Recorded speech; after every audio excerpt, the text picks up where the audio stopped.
Hello guys, welcome to our channel. இன்னைக்கு நம்ம discuss பண்ண ஒரு டாபிக் என்னன்னு பார்த்தீங்கன்னா basic process of teaching and learning. So ஒரு டீச்சிங் லேர்னிங்னா பேசிக்கா என்னென்ன இருக்கணும் அப்படிங்கறத நம்ம யூஸ் பண்ணுறோம். பேசிக்கா டீச்சிங் லேர்னிங் ப்ராசஸ் எல்லாரும் தெரிஞ்சது என்னன்னு பார்த்தீங்கன்னா ஒரு டீச்சர் அப்படின்றது டீச் பண்ண போறாங்க, லேர்னர்ன்றவங்க கத்துக்க போறாங்க அப்படிங்கிறது நமக்கு நல்லாவே தெரியும். பட் இந்த ஸ்டேட்டஸ்ல நம்ம என்னெல்லாம் பேசிக் ப்ராசஸ் பார்க்கும் பொழுது ரொம்ப குட்டி குழந்தைய ஒரு கிளாஸ் என்னன்னு கேட்டா என்னன்னு சொல்லுவாங்க, ஒரு பிளாக் போர்ட், புக்ஸ், டேபிள், சேர் இது எல்லாமே சொல்லுவாங்க. பட் இதே நம்ம எக்ஸாம் பாயிண்ட் ஆஃப் வியூல படிக்கணும் அப்படின்னா first let us think about that what is meant by teaching. The act of imparting instructions to the learners inside and outside the classroom situation. அப்ப teaching அப்படின்னும் பொழுது அந்த கற்றலுக்கு உதவிகரமா இருக்கக்கூடிய நம்ம தான் பாத்தீங்கன்னா டீச்சர்ஸ். அப்போ அந்த டீச்சிங் அப்படின்றது ஒரு ப்ராசஸ். அந்த ப்ராசஸ்ல பாத்தீங்கன்னா மேபி ஒரு இண்டிவிஜுவல் ஸ்டூடெண்ட் இல்ல நிறைய ஸ்டூடெண்ட்ஸ்க்கு நம்ம டீச் பண்ற மாதிரி ஒரு சுச்சுவேஷன்ல அந்த குழந்தைங்களுக்கு தேவையான இன்ஸ்ட்ரக்ஷன்ஸை நம்ம என்ன பண்றோம்னா கொடுக்குறோம். இது லேர்னிங், அதாவது கிளாஸ் ரூமோட இன்சைட் சுச்சுவேஷன் சரி அவுட் சைட் சுச்சுவேஷனுக்கு பொருத்தமான விஷயமா தான் இருக்கும். பட் பேசிக்கா இந்த டீச்சிங் அப்படிங்கிறது ஒரு ப்ராசஸ். அதுல பாத்தீங்கன்னா it has the act of imparting instructions. அதுதான் ரொம்ப ரொம்ப முக்கியமான ஒரு விஷயம். அப்ப இந்த டீச்சிங் லேர்னிங் ப்ராசஸ்ல டீச்சிங் அப்படின்றது ரொம்ப ரொம்ப முக்கியமான ஒரு பாயிண்ட் ஆஃப் வியூல கருதப்படும். அட் த சேம் டைம் லேர்னிங்கும் ஒரு விதமான ப்ராசஸ் தான், but which leads to change result of experience. அப்போ அவங்களுடைய எக்ஸ்பீரியன்ஸை நம்ம சேஞ்ச் ஓவர் பண்றது, இல்ல அவங்க எக்ஸ்பீரியன்ஸை நம்ம பார்த்தீங்கன்னா நல்வழிப்படுத்துறது, இந்த மாதிரி விஷயங்கள் எல்லாமே இந்த லேர்னிங் பாயிண்ட்ல டீச்சிங் மூலமா ஒரு இம்பாக்டா லேர்னிங்ல தான் இம்பாக்டா இருக்கும். பிளஸ் அவங்களோட நாலேஜ் நம்ம டெவலப் பண்றது, அந்த இன்ஸ்ட்ரக்ஷன்ஸ் அவங்க ரெகுலேட் பண்றது, இந்த மாதிரி எல்லா விஷயங்களும் அதுல இருக்கும். ஆக்சுவலா it increases the potential for that learner, also for improvement performance and future learning ஆகும். அப்போ அந்த அந்த லேர்னிங் அப்படிங்கிறது பாத்தீங்கன்னா டீச்சிங்கை பொறுத்து இருந்தாலும் அந்த லேர்னிங்கோட பெர்ஸ்பெக்டிவ் ரொம்ப டிஃப்ரெண்டா இருக்கும். ஏன்னு பாத்தீங்கன்னா நம்ம ஏற்கனவே சொல்லிட்டோம் act of imparting instructions inside and outside the class situation. அப்போ இந்த டீச்சிங் அவங்க லேர்னிங்கோட பெர்ஃபார்மன்ஸ், அந்த ஃபியூச்சர் லேர்னிங்கை நம்ம பொட்டன்ஷியல் இன்க்ரீஸ் பண்ணது நம்ம பார்த்தோம் இல்லைங்களா. அது எப்படின்னு பாத்தீங்கன்னா இந்த பிஹேவியரிஸ்ட், காக்னிவிட்டிஸ், அப்புறம் இந்த கன்ஸ்ட்ரக்டிவிட்டிஸ் பேஸ் பண்ணி தான். ஸோ ஒரு பிஹேவியரிஸ்ட் பார்க்கும்போது அந்த நன்னடத்தையை வச்சு நம்ம சொல்றதுதான். காக்னிஸ்ட் என்பது அறிவு சார்ந்த விஷயங்களை சொல்றது. கன்ஸ்ட்ரக்டிவிஸ்ட் பார்க்கும்போது அவங்க அந்த சூழலை எப்படி அதை கட்டமைச்சு அதை எப்படி ஹேண்டில் பண்றாங்க. அப்போ ப்ராப்ளம் சால்விங் மேனர்ஸ் எல்லாமே இதுல எல்லாமே நம்ம என்ன பண்ணோம்னா கொண்டு வருவோம். அப்ப இந்த டீச்சிங் அப்படின்னா முதல்ல இப்படி இருந்தா இதெல்லாம் டெவலப் ஆகும் அப்படின்னு பார்க்கலாம். ஆக்சுவல் டீச்சிங் பார்க்கும் பொழுது ஃப்ரம் அன்னோன் டு நோன், இதுதான் பாத்தீங்கன்னா எப்பவுமே ஒரு விஷயம் தெரிஞ்சுக்க முடியாத ஒரு விஷயத்த பாத்தீங்கன்னா இருக்குது அப்படின்னா அது தெரிஞ்ச விஷயத்து மூலமா கொண்டு போனா ஈஸியா இருக்கும் ஆக்சுவலா. ஓகேங்களா? அப்ப நல்லா யோசிச்சு பாருங்க. First known to unknown. அப்போ ஃபர்ஸ்ட் நோன், அதுக்கப்புறமா அன்னோன் அப்படிங்கறத நீங்க ஞாபகம் வச்சுக்கணும். அப்போ நோன் டு அன்னோன் அப்படின்னா நமக்கு என்ன விஷயம் ஆயிடுது, இதுதான் கரெக்டா இருக்கும். ஏன்னா தெரியாத ஒரு விஷயத்த பத்தி நம்ம பேசுறது பாத்தீங்கன்னா முதல்ல அது அவங்களுக்கு ஆப்டா இருக்காது. எல்லா ஸ்டூடெண்ட்ஸ்க்கும் அது ஆப்டாவே இருக்காது. அப்போ நம்ம என்ன பண்றோம்னா டீச்சிங் ப்ராசஸ கொஞ்சமா நம்ம டெல் பண்றோம் பசங்களுக்கு ஏத்த மாதிரி. எப்படி நோன் டு அன்னோன். ஓகேங்களா? தெரிஞ்ச விஷயத்த தெரியாத விஷயத்த கத்துக்கும் போது ரொம்ப ஈஸியா இருக்கும். இப்ப கடையில கிளே இருக்கு அப்படின்னு சொன்னா அந்த குழந்தைங்களுக்கு சில குழந்தைங்க பார்த்திருப்பாங்க, சிலர் பார்த்திருக்க மாட்டாங்க. இதே பாத்தீங்கன்னா நிறைய ஏதாவது விஷயத்த சொல்லி களிமண் அப்படின்ற ஒரு விஷயம் சொல்லி அதோட இதை கொண்டு போய் நம்ம பண்ணோம்னா கண்டிப்பா அந்த பசங்களுக்கு அது புரிஞ்சுக்கிறதுக்கான வாய்ப்புகள் ரொம்ப அதிகமா இருக்கும். ஏன்னா நார்மலா ரோட்ல ஓட இருக்கக்கூடிய மண் எல்லாம் தெரியும் அந்த பசங்களுக்கு. அப்போ அந்த மாதிரி இருக்கும். அப்ப இந்த மாதிரி நம்ம அன்லோன் நோன் அப்படின்ற ஒரு விஷயம் நம்ம என்ன பண்ணலாம் பாத்தீங்கன்னா கொண்டு போனா ஈஸியா இருக்கும். அடுத்து ஈஸி டு காம்ப்ளெக்ஸ். அதுதான் ஒரு விஷயம் ஈஸியா இருந்து அது காம்ப்ளெக்ஸா கொண்டு போனா ரொம்ப ஈஸி. மேத்தமெட்டிக்ஸ் டீச் பண்ணும்போது மட்டும் கிடையாது, ஈவன் சயின்ஸை டீச் பண்ணும் போதும் அப்படிதான். ஈவன் அதே மாதிரி நம்ம கிராமர் டீச் பண்ணும் போதும் அப்படிதான் பாத்தீங்கன்னா ஈஸி டு காம்ப்ளெக்ஸ் கான்டெக்ட் கொண்டு போகணும். அப்பதான் அவங்களுக்கு ஈஸியாவே புரிய ஆரம்பிக்கும். அடுத்தடுத்த ஸ்டெப் நமக்கு புரிய ஆரம்பிக்கும். Specific to general. எப்பவுமே ஒரு விஷயம் ஸ்பெசிபிக்கா இருக்கிற ஒரு விஷயத்தை எடுத்து அதை ஜெனரலைஸ் பண்ணீங்க அப்படின்னா கண்டிப்பா புரியும். ஓகேங்களா? அடுத்து கான்கிரீட் டு அப்டிராக்ட். பேஸ்ல இருந்து நம்ம என்ன பண்ணணும் பாத்தீங்கன்னா கொண்டு போய் அப்டிராக்ட் ஆகும் விலாவரியா அதை கொண்டு போகணும் அப்படின்னு பாத்தீங்கன்னா ரொம்ப ஈஸியாவே இருக்கும். Whole to partial. So whole to பார்ஷியலா நம்ம என்ன சொல்ல வரோம், பேசிக்கா பாத்தீங்கன்னா இப்ப நான் ஒரு ஸ்டோரி நான் டீச் பண்ண போறேன், இல்ல ஒரு லெசன் நான் எடுக்க போறேன்னா அந்த லெசன்ல என்னெல்லாம் முதல்ல கொடுத்திருக்காங்கன்றத முதல்ல ஓவரால் வியூ அந்த குழந்தைங்களுக்கு நான் கொடுத்துருக்கணும். அதுக்கப்புறமா பார்ஷியலா தனியா அதை நான் என்ன பண்ணணும் பாத்தீங்கன்னா ஒவ்வொரு பாட்டா நான் எக்ஸ்பிளைன் பண்ணா அவங்களுக்கு ஈஸியா புரியும். அடுத்து அன்ஷியர் டு ஷியர். அந்த பசங்களுக்கு தெரியாத ஒரு விஷயங்கள் இருக்கு அப்படின்னா அந்த அன்ஷியர் விஷயங்கள் அவங்க என்ன பண்ணணும் பாத்தீங்கன்னா ஷியரா எப்படி கொண்டு போகணும்னு பாத்தீங்கன்னா அவங்க மைண்டை வந்து பாத்தீங்கன்னா கன்ஃபியூஸ் பண்ணாம அவங்களுக்கு அந்த அன்ஷியரான விஷயத்த வந்து அவங்களுக்கு தெரிஞ்ச ஒரு விஷயத்தின் மூலமா நம்ம என்ன பண்றது கொண்டு போறது. ஆக்சுவலா குழந்தைங்க வந்து கன்ஃபியூஸ் ஆகாம ஒரு புது கான்செப்ட் அன்ஷியர் கான்செப்ட கத்துக்கிறாங்கன்னா ஆல்ரெடி கத்துக்கிட்ட கான்செப்ட் உள்ள கொண்டு போறது. ஓகேங்களா? சோ அப்போ இந்த மாதிரியான டீச்சிங் ரொம்ப ஹெல்ப்ஃபுல்லாவே இருக்கும் அப்படிங்கறத நம்ம பாத்துக்கலாம். இல்ல அப்படின்னா அந்த குழந்தைங்களுக்கு அந்த அன்ஷூரான விஷயத்துக்கு ஷூரா மாத்தணும் அப்படின்னா என்ன வேணும் அப்படின்னு பாத்தீங்கன்னா இது மத்ததெல்லாம் வேணும். இந்த concrete to abstract, easy to complex இது எல்லாமே வேணும். சோ இப்படிதான் வந்து டீச்சிங் அண்ட் லேர்னிங் ப்ராசஸ் இருக்கணும் அப்படின்றத நம்ம பாக்குறோம். சோ கேரக்டரிஸ்டிக்ஸ் ஆஃப் டீச்சிங் அப்படின்னு பார்க்கும்பொழுது பேசிக்கா டீச்சிங்னா என்ன அப்படின்னு பார்க்கும்பொழுது டீச்சிங் அப்படின்னு பார்க்கும்போது நம்ம ட்ரைபோலா டீச்சிங் லெவல்ல பார்க்கும்போது ஒரு டீச்சர் இருப்பாங்க, ஒரு லேர்னர் இருப்பாங்க. அந்த லேர்னர் கத்துக்கிறதுக்கும் டீச்சர் சொல்லி தரதுக்குமான எஜுகேஷன் என்விரான்மெண்ட் இருக்கணும். இது இருந்தா இது எல்லாமே சைக்கிளிக். ஆக்சுவலா இது வந்து சைக்கிளிக் ஜோனு. சோ அப்ப இந்த இருந்தாதான் வந்து ஒரு கற்றல் வந்து முழுமையாக அடையும். கற்பித்தலும் சிறப்பா இருக்கும், கற்றலும் சிறப்பா இருக்கும்னு பாக்குறோம். அப்ப வந்து பாத்தீங்கன்னா நமக்கு ஃபுல்லா தெரிஞ்ச கதை என்ன பாத்தீங்கன்னா கேரக்டரிஸ்டிக்ஸ் ஆஃப் டீச்சிங்க தெரிஞ்சாதான் நாம இதை கொண்டு போக முடியும். ஏன் பாத்தீங்கன்னா இது வந்து ஒரு சோசியல் ப்ராசஸ். இது வந்து சொசைட்டியை நம்ம டெவலப் பண்றதுக்கான ஒரு ப்ராசஸ் நமக்கு நல்லா தெரிஞ்சிருக்கு. அப்போ இதுதான் டைப் ஆஃப் அன் இன்ஸ்ட்ரக்ஷன். இது ஒரு விதமான இன்ஸ்ட்ரக்ஷன். இது ஒரு விதமான நாலேஜ் கெயின் இம்ப்ரூவ் பண்றதுக்கான ஒரு விதமான இன்ஸ்ட்ரக்ஷன்ஸ். ஸோ சம்டைம்ஸ் வந்து பாத்தீங்கன்னா இன்ஸ்ட்ரக்டராகவும் டீச்சர்ஸ் ஒர்க் பண்றாங்க. அது ஒண்ணு. ஆக்சுவலா டீச்சிங் அப்படின்ற போது நம்ம சொல்றோம் இல்லையா, கற்பித்தல் என்பது ஒரு கலை அப்படின்னு சொல்றோம் இல்லையா. சோ கற்றலை விட கற்பித்தல் என்பது ஒரு கலை.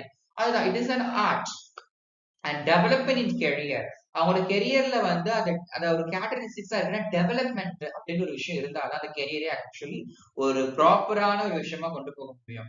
ஒரு டெவலப்மெண்டே இல்லாத career actually it is not a career, அது ஜஸ்ட் ஒரு ஒர்க். அடுத்து லிங்குவிஸ்டிக் ப்ராசஸ். நம்ம மொழிகளை பயன்படுத்துறோம். இருமொழி இல்ல மும்மொழி இந்த மாதிரி நிறைய மொழிகளை பயன்படுத்தி நம்ம என்ன பண்றோம்னா அதை ஃபர்தரா கொண்டு போகிறது. முக்கியமா தாய்மொழி கற்றல இது வந்து ரொம்ப அற்புதமா நம்ம என்ன பண்ண முடியும், விளக்க முடியும். ஏன்னா யாரோ ஒருத்தவங்க ஏதோ ஒரு இப்போ உதாரணத்துக்கு நம்ம இப்பதான் பேசிக்கா டீச் பண்ண ஆரம்பிக்கிறோம் அப்படின்னும் போது அவங்களுக்கு வந்து ஏதோ ஒரு லாங்குவேஜ்ல வந்து ஒரு குறைபாடு இருக்கு, ஏதோ ஒரு விஷயம் பேடா இருக்கு அப்படின்னா அதை போக்குறதுக்கு நம்ம அவங்களுக்கு புரிஞ்சு தாய்மொழியில சொன்னா புரியுமா? அப்ப லிங்குவிஸ்டிக் ப்ராசஸிங் இருக்கு. புரிய வைக்கிறதுக்கு நம்ம பல விஷயத்த கையாளுறதுதான். அடுத்து ட்ரைபோலார் ப்ராசஸ் நம்ம பார்த்தாச்சு. அடுத்து பாருங்க ஃபேக்டர்ஸ். எது வந்து லேர்னிங்கை வந்து ஃபெசிலிட்டேட் பண்ணி, ஏன்னா டீச்சிங் இவ்வளோ ப்ராப்பரா இருந்தாலும் லேர்னிங் சம்டைம்ஸ் அடிப்படையாவே அடிபடும். ஏன்னா அந்த லேர்னருடைய சரௌண்டிங் ஜோனை பொறுத்து கண்டிப்பா மாறுபடும். அதனாலதான் கரிக்குலமே இவங்களுக்கு ஏத்த மாதிரி தான் கொண்டு வரும். ஏன்னா கரிக்குலம் வந்து ரொம்ப பிளெக்சிபிளா இருக்கணும். ஓகேங்களா? அது ஆக்சுவலா வந்து ஒரு சொசைட்டிக்கு தேவையான நீட்ஸ் எல்லாம் பூர்த்தி பண்ற மாதிரி இருக்கணும். கரிக்குலம் வந்து ஒரு பேசிக்கா பிராக்டிஸ் பண்ற அளவுக்கு ரொம்ப சோசியலா எளிமையா இருக்கணும். அது ரொம்ப பிராக்டிகலிட்டியோட இருக்கணும். அடுத்து இது வந்து ப்ரையர் நாலேஜை பேஸ் பண்ணி கரிக்குலம் ஃபர்தரா டெவலப் பண்ணணும். அவங்களுடைய ஏஜ் லெவல் மென்டல் லெவலை பொறுத்து நம்ம என்ன பண்ணணும் பார்த்தீங்கன்னா ஃபர்தரா அதை நம்ம வந்து டெவலப் பண்ணணும். யூஸ்வலா மாரல் வேல்யூஸ், நல்ல குட் வேல்யூஸ் எல்லாமே டெவலப் பண்ற மாதிரியான கரிக்குலம் இருக்கணும். Okay, curriculum ready, teaching ready. இப்ப அந்த லேர்னிங்க வந்து ஊக்குவிக்கிறதுக்கு என்ன மாதிரியான ஃபெசிலிட்டேட் வேணும் அப்படின்னா கண்டிப்பா வேணும். ஏன்னு பாத்தீங்கன்னா நம்ம ஃபேஸ் ஆஃப் டீச்சிங் ஒரு விஷயம் இருக்கு. அதுல ப்ரீ ஆக்டிவ், இன்டராக்டிவ், போஸ்ட் ஆக்டிவ்னு இருக்கும். ப்ரீ ஆக்டிவ்னு பார்க்கும்பொழுது பாத்தீங்கன்னா டீச்சர்ஸ் முன்னாடியே பிளான் பண்ணிடுறது. பேரண்ட்ஸ்க்கும் டீச்சர்ஸ்க்கும் அந்த பாண்டிங்மே ஆக்சுவலா அதுதான் இருக்கும். ஏன்னா ஒரு ஸ்டூடெண்டோட பெர்ஃபார்மன்ஸை கெயின் பண்றதுக்கு. பட் அந்த ப்ரீ ஆக்டிவ் ஃபேஸ்ன்னு பார்க்கும்போது அந்த குழந்தைக்கு என்ன புக்லெட் சொல்லி கொடுக்கணும், என்ன மாதிரி ரெஃபரன்ஸ் இருக்கணும், இது எல்லாமே இதுல வந்து இன்டராக்டிவ்னு பார்க்கும்போது அந்த டீச்சர்ஸ் வந்து பல ஸ்ட்ராட்டஜிஸை யூஸ் பண்ணி அந்த அவங்க கோலை வந்து அந்த லேர்னர் கிட்ட ஸ்டூடெண்ட் கிட்ட அச்சீவ் பண்றது. போஸ்ட் ஆக்டிவ்னு பார்க்கும்போது வந்து பாத்தீங்கன்னா அவங்க பண்ணக்கூடிய விஷயங்களை அனலைஸ் பண்ணி அதை எவாலுவேட் பண்ணி அதை கிராஸ் பண்ணி அதை வந்து அவங்க ஃபர்தரா எவாலுவேஷன் ரிசல்ட்ஸ் கொடுக்குறது. இந்த மாதிரி நிறைய இருக்கு. அப்ப லேர்னிங்னு சொல்லிட்டு ஒரு குறிப்பிட்ட ஒரு அந்த ஃபேக்டர்ஸ் இருக்கணும் இல்லையா, அதை வந்து மேம்படுத்துவதற்கு அதுதான் கண்டினியூஸ் ரீஇன்ஃபோர்ஸ்மெண்ட் இருக்கணும். மேக்ஸிமம் பாசிட்டிவ் ரீஇன்ஃபோர்ஸ்மெண்ட் நம்ம சொல்றதுதான் குட், ரிவார்டிங் இது எல்லாமே. பட் அந்த கண்டினியூஸ் ரீஇன்ஃபோர்ஸ்மெண்ட் தான் ஃபர்தரா அவங்களோட லேர்னிங்கை வந்து இன்னும் இம்ப்ரூவ் பண்ணுன்றதை நம்ம நல்லாவே பாக்குறோம். அடுத்து பாத்தீங்கன்னா மோட்டிவேஷன், ஊக்குவித்தல் கண்டிப்பா இருக்கணும். ஏன்னா ஃபர்தர் ஒருத்தவங்க பண்ற ஒர்க் நம்ம அப்ரிஷியேட் பண்ணாதான் அவங்க இன்னும் ஃபர்தரா வந்து நல்லாவே ஒர்க் பண்ணுவாங்க. சோ அப்போ இந்த ஃபர்தர் மோட்டிவேஷன்ன்றது ரொம்ப ரொம்ப முக்கியமான ஒண்ணு. பார்ஷியல் ரீஇன்ஃபோர்ஸ்மென்ட் பார்க்கும்பொழுது கண்டினியூஸா அப்பப்ப சொல்லிக்கிறது. பார்ஷியல்னு பார்க்கும்பொழுதே ஒரு குறிப்பிட்ட பகுதிக்கு அப்புறமா நம்ம இன்னொரு பகுதியை முழுவடைஞ்சதுக்கு அப்புறம் நம்ம ரீஇன்ஃபோர்ஸ்மெண்ட்ஸை கொடுக்கறது. அப்புறம் ப்ரிப்பேர்ட்னஸ், அவங்களை எப்பவுமே தயார் நிலையில வச்சிருக்கிறது. எது கேட்டாலும் பதில் சொல்ற மாதிரி குழந்தைங்க நம்ம வந்து ப்ராக்டிஸ் பண்ணி வச்சிருக்கோம் அப்படின்னா அவங்களுக்கு அந்த ஈஸியான விஷயம் கத்துக்கிறதால காம்ப்ளெக்ஸான விஷயம் கூட அவங்க கனெக்ட் பண்ணிக்க ஆரம்பிப்பாங்க. ஸோ கனெக்டிவிட்டி இது எல்லாமே வந்து பார்த்தீங்கன்னா ரெகுலரா இருக்க வேண்டிய ஒரு விஷயம். இதுல என்ன ஆகும்னு பாத்தீங்கன்னா லேர்னிங் ஸ்டைல்ல ரிலேஷன் அனலிட்டிக்கல்னு சொல்லுவாங்க. ஆக்சுவல் ரிலேஷன் அப்படின்றது ஒண்ணுமே கிடையாது. அந்த ஸ்டூடெண்ட் வந்து என்ன கத்துக்கிற விஷயத்த வந்து ஏதோ ஒரு குறிப்பிட்ட எக்ஸாம்பிள் ரிலேட் பண்ணி கத்துக்கிறது. ஓகேங்களா?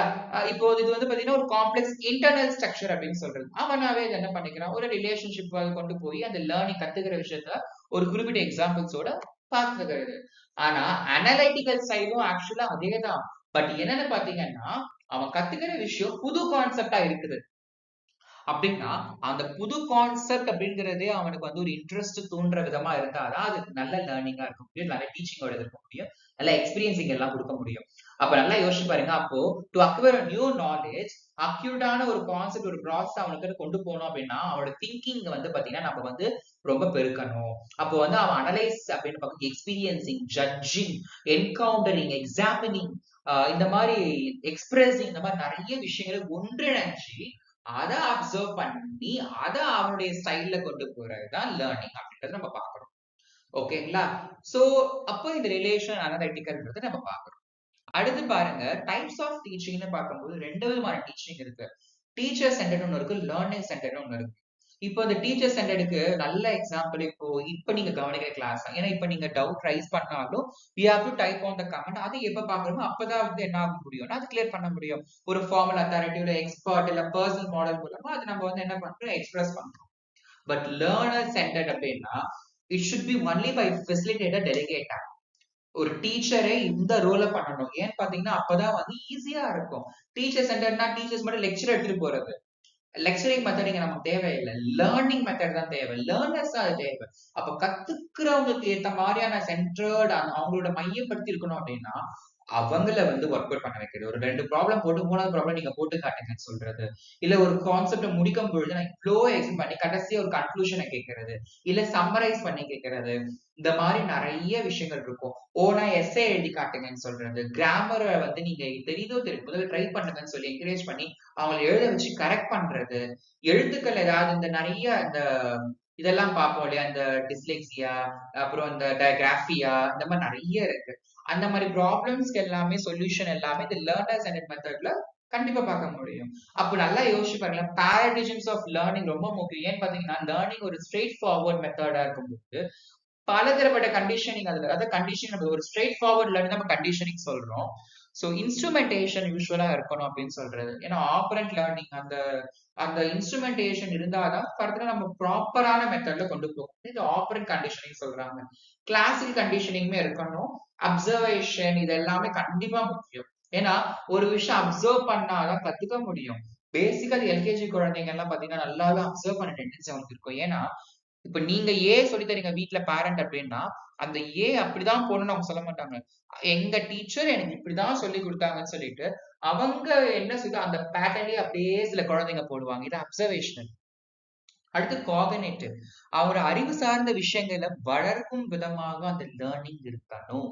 வளர்ச்சி அடைய அவங்களும் செஞ்சுக்கணும். வேர்பலான சில லேர்னிங், அதாவது வேர்பல் லேர்னிங் சொல்லுவாங்க.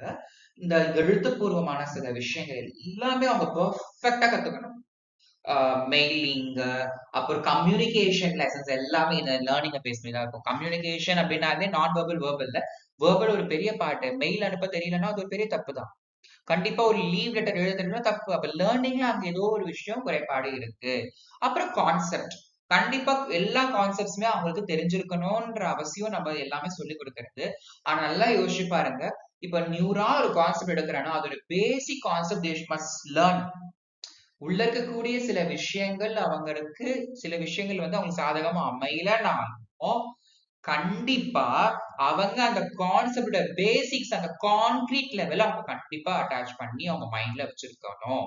அப்பதான் லேர்னிங் முழுமை அடையும்.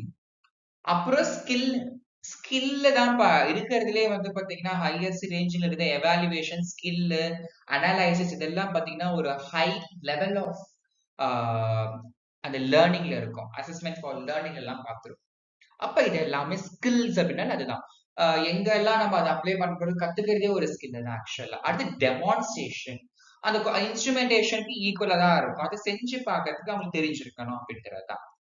அடுத்து பாத்தீங்கன்னா 2 விதமான டீச்சிங் மெத்தட்ஸ் நம்ம யூஸ் பண்றது வந்து நம்ம teacher centre method, student centric மெத்தட பார்த்துருக்கோம். பட் இதே லெவல நம்ம என்ன பண்ணோம்னா டெமோக்ராட்டிக் அண்ட் ஆட்டோகிராட்டிக் அப்படின்னு பார்க்கறோம். ஆட்டோகிராட்டிக்னா ரொம்பவே என்ன சொல்றாங்களோ அதை மட்டும் செய்யற மாதிரி இருக்கும். ஓகேங்களா? அப்போ கம்ப்ளீட்டா என்னவா இருக்குன்னா இந்த ட்ரெடிஷனல் மெத்தட்ஸ் எல்லாமே ஆட்டோகிராட்டிக், டெமோக்ராட்டிக்ஸ் எல்லாமே மாடர்ன் ஸ்ட்ராட்டஜிஸை பேஸ் பண்ணி வரும் அப்படின்னு சொல்றாங்க. பட் இதுல மேக்சிமம் காக்னிட்டிவ் டொமைன் ரெண்டுத்துலயுமே வந்து டெவலப் ஆகணும்ன்ற எய்ம் இருந்தாலும் பட் இந்த ஆட்டோகிராட்டிக் மெத்தட்ஸ் வந்து பாத்தீங்கன்னா டீச்சர்ஸ் உடைய எவாலுவேஷன், டீச்சர்ஸ் உடைய டெமான்ஸ்ட்ரேஷன், அவங்க டுட்டோரியல் மெத்தட், லெக்சரிங் மெத்தட் தான் அதிகம்.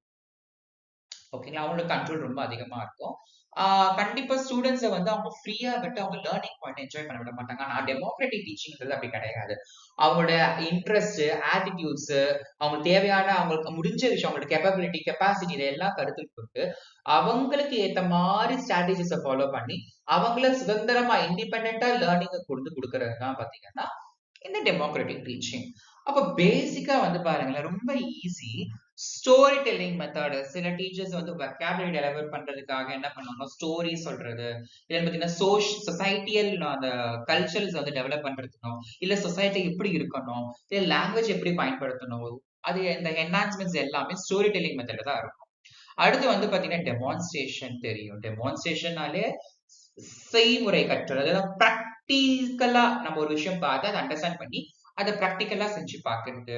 லெக்சர் மெத்தட்னும் போது ரொம்ப சிம்பிள். காக்னிட்டிவ் அஃபெக்டிவ் டொமைன்ஸ் வந்து பாத்தீங்கன்னா ரொம்ப கொண்டு போகாம வெறும் it emphasis only completion of lesson. அது வந்து அந்த லெசனை கம்ப்ளீட் பண்ணணும்ன்ற எம்பாசிஸ் அந்த வலியுறுத்துற மெத்தட மட்டுமே என்ன ஆகும்னா பேக் டு பேக் அது மட்டுமே இருக்கும்.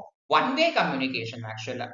ஏன்னா டீச்சர்ஸ் மட்டும் தான் கடகடன்னு எடுத்துட்டு டீச் பண்ணி லெக்சர் முடிச்சுட்டு போயிட்டே இருப்பாங்க. நம்ம டவுட் கேட்க கூட வாய்ப்பே இல்லாத மாதிரி இருக்கும். டுட்டோரியல்ல பார்க்கும்போது அதுவும் அப்படிதான். ஸோ கிளாஸை வந்து என்ன பண்றாங்கன்னா கெப்பாசிட்டிக்கு ஏற்ற மாதிரி நம்ம என்ன பண்றோம் டிவைட் பண்ணி அந்த ப்ரீவியஸ் நாலேஜ் இருக்கிறது இல்லாம இருக்கிறது அந்த மாதிரி நிறைய அந்த பகுப்பை பிரிச்சு அப்ப டிஃப்ரெண்ட் டீச்சர்ஸை ஹேண்டில் பண்றாங்க.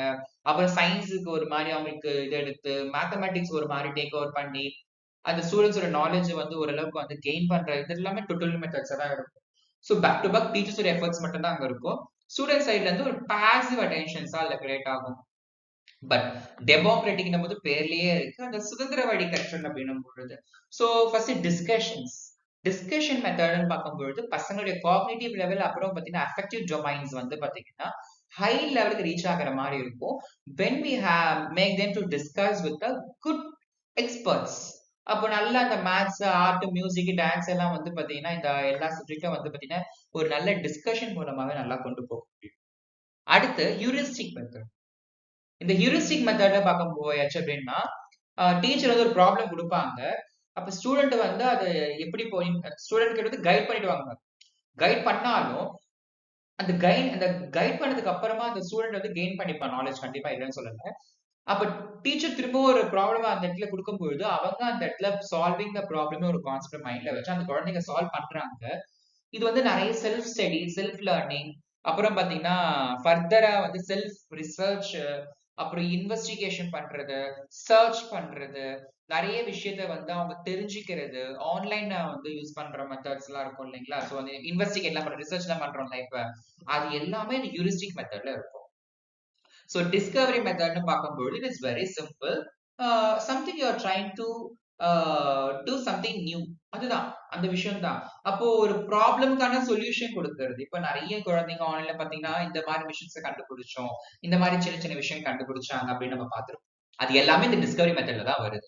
அடுத்து பாத்தீங்கன்னா project method. So project method என்னவா இருக்கும்னு பாத்தீங்கன்னா பேசிக்காவே ப்ராஜெக்ட்ஸ் எல்லாமே வந்து பாத்தீங்கன்னா அவங்க ரியல் லைஃபை எக்ஸ்பீரியன்ஸ் பண்ணி அவங்களா அந்த ஒர்க்கை வந்து பாத்தீங்கன்னா மேபி குரூப்பாவோ இல்ல தனித்தனியாவோ இல்ல அவங்களோட ஐடியாஸ்க்கு ஏத்த மாதிரி பண்ணி ஸோ ப்ராக்டிக்கல் லைஃப்ல அப்ளிகேபிள் ஆகக்கூடிய திங்ஸை வச்சு செய்யறது எல்லாமே ப்ராஜெக்ட்ஸ் தான். ஸோ ரோல் பிளேயிங் ஆக்சுவலா வந்து பாத்தீங்கன்னா டெமோக்ராட்டிக் டீச்சிங்ல ஒண்ணுதான். ஸோ இந்த ரோல் பிளேயிங் வந்து பாத்தீங்கன்னா ஸ்டூடெண்ட் குள்ள கூட நிறைய ஒர்க்ஸ் எல்லாம் ரூல்ஸ் எல்லாம் பண்ணுவாங்க ஆக்சுவலா. அப்ப ரோல் பண்ணும்போது அவங்களுடைய கேப்பபிலிட்டி நமக்கு நல்லா தெரிய வரும். விஷுவலா நிறைய பேருக்கு கத்துக்கவும் முடியும். அப்ப விஷுவலா கத்துக்கிறத தாண்டி அந்த டயலாக்ஸ் இல்ல ஏதோ ஒரு விஷயம் அவங்க பண்ண ட்ரை பண்ணும்போது நிறைய விஷயம் மைண்ட்ல வந்து செட் ஆயிட்டு இருக்கும். அடுத்து பிரெயின் ஸ்டார்மிங் பார்க்கும்பொழுது ஒரு பேசிக்கான ஐடியாஸ வந்து எல்லாரும் குடுக்குறது எல்லாமே அதுதான். Creative method. ஸோ ஒரு டீச்சர் ஒரு ப்ராப்ளம் சொல்றாங்கன்னா, அதுக்கு நம்பர் ஆஃப் ஐடியாஸ் வந்து என்ன ஆகுதுன்னா, அந்த இடத்துல ரைஸ் ஆகும். அப்போ அந்த ஐடியாஸ் எல்லாம் போர்ட நோட் பண்ணி வச்சுக்கிட்டு, கடைசியா என்ன பண்ணுவான்னா, அந்த ஸ்பெசிபிக் ப்ராப்ளமுக்கு இந்த ஐடியாஸ யூஸ் பண்ணலாம் அப்படின்னு சொல்லி இருக்கும்போது எல்லாருக்கும் புரிய வரும். ஓகேங்களா? அப்போ லேர்னிங் ப்ராசஸ்ன்றது அதுதான் ஆக்சுவலா. ஜெனரலைசேஷனா இருக்கிறது, எக்ஸ்டிங்ஷனா இருக்கணும், டிஸ்கிரிமினேஷன விரட்டுற மாரி இருக்கும். ஸ்பான்டேனியஸா ரிகவர் ஆயிட்டே இருக்கணும். அந்த ப்ராப்ளம்ல இருந்து நெக்ஸ்ட் வந்து மூவ் பண்ற மாரி அவ்ளோ ஜென்யூனா இருக்கணும். ஜென்யூன் லேர்னிங் முக்கியம். ரீஇன்ஃபோர்ஸ்மென்ட்ஸ் முக்கியம். இது எல்லாமே முக்கியம் தான். சோ இந்த வீடியோ பிடிச்சா லைக் பண்ணுங்க, ஷேர் பண்ணுங்க, கமெண்ட் பண்ணுங்க. மறக்காம சப்ஸ்கிரைப் பண்ணுங்க. Thank you.